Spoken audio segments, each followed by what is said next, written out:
ہاں جی، تقریر فروخ راہیل۔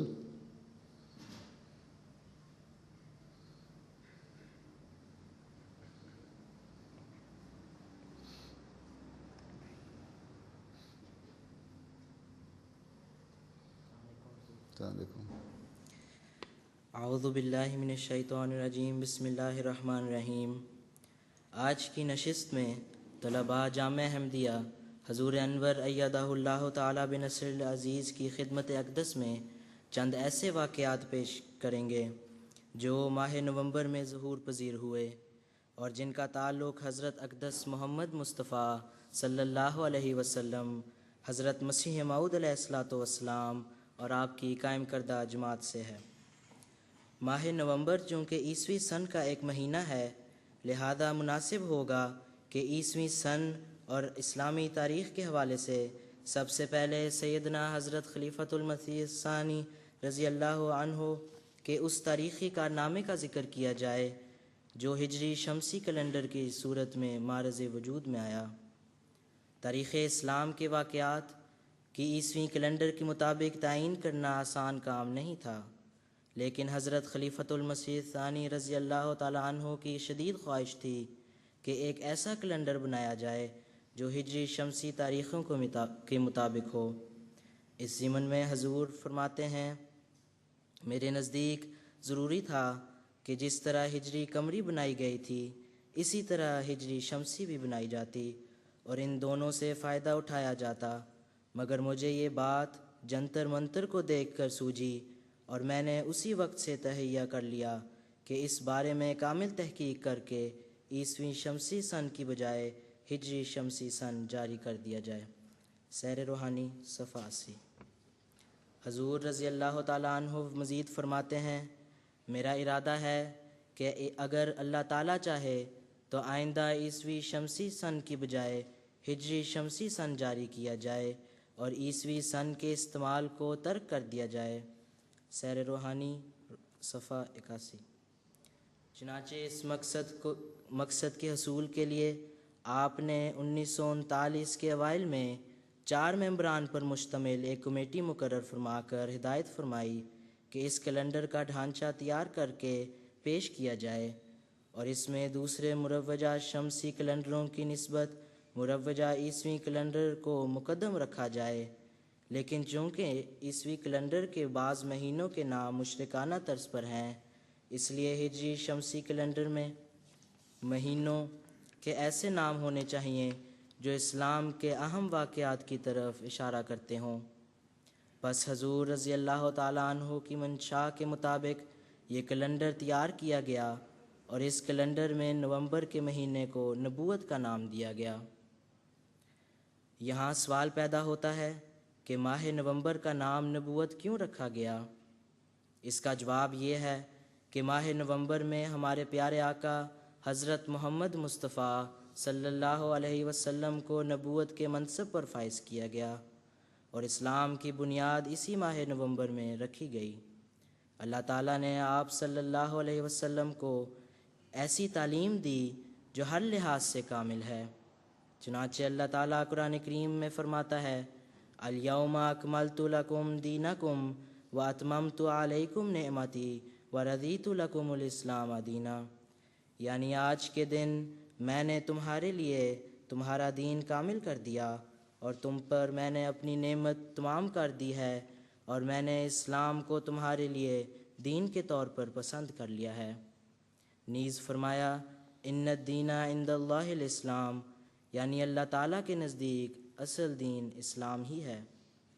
اللہ تعالیٰ نے حضور صلی اللہ علیہ وسلم کو نبوت کی اس نعمت کے آخرین میں بھی جاری ہونے کی بشارت عطا فرمائی، اور قرآن کریم نے وآخرین منہم لما یلحقوا بہم کے الفاظ میں اس عظیم پیش گوئی کو بیان فرمایا، اور تقریباً 1400 سال بعد اس پیش گوئی کے عین مطابق حضرت مرزا غلام احمد صاحب قادیانی علیہ السلام کو مسیح موعود و مہدی موعود کے طور پر مبعوث فرمایا۔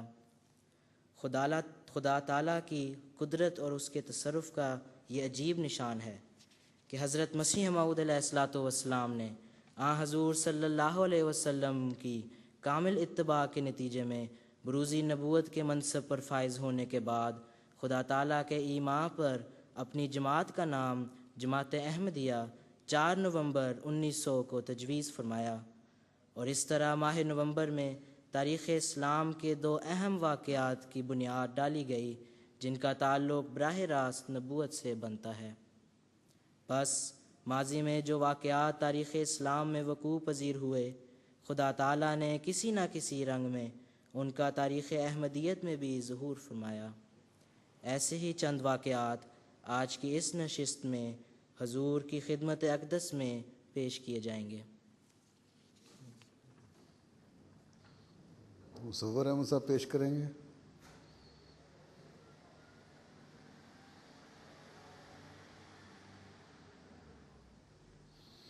کھانے کی خوشبو کہاں سے آ رہی ہے؟ ہاں؟ کھانے کی خوشبو اس لیے آ رہی ہے تاکہ تیار ہو جائیں کھانا کھانے کے لیے؟ ٹھیک ہے۔ السلام علیکم پیارے حضور۔ اعوذ باللہ من الشیطان الرجیم، بسم اللہ الرحمن الرحیم۔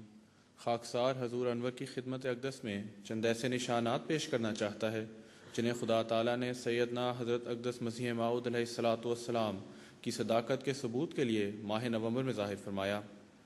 حضرت مسیح ناصری علیہ السلام نے اپنی آمد ثانی کے متعلق ایک پیشگوئی یہ کی تھی کہ اس وقت آسمان سے ستارے گریں گے اور جو قوت آسمان میں ہیں وہ ہلائی جائیں گی۔ چنانچہ اس پیشگوئی کے مطابق 27 اور 28 نومبر 1885 کی درمیانی شب شہب ثاقبہ کی بارش کا غیر معمولی نشان دنیا نے دیکھا۔ اس وقت آسمان کی فضا میں ہر طرف اس طرح شعلے دکھائی دے رہے تھے کہ یوں معلوم ہوتا تھا کہ ان کی بارش ہو رہی ہو۔ بر اعظم یورپ، امریکہ اور ایشیا میں اس نشان سے حیرت کی ایک لہر دوڑ گئی، اور ان ممالک کے اخبارات نے اس خبر کو نمایاں رنگ میں شائع کیا۔ شہب ثاقبہ کا یہ آسمانی نشان ابتدائے شب سے ہی ظاہر ہونا شروع ہو گیا تھا، جسے سیدنا حضرت اقدس مسیح موعود علیہ الصلاۃ والسلام بہت دیر تک دیکھتے اور خدائی بشارتوں کا تصور کر کے لطف اندوز ہوتے رہے۔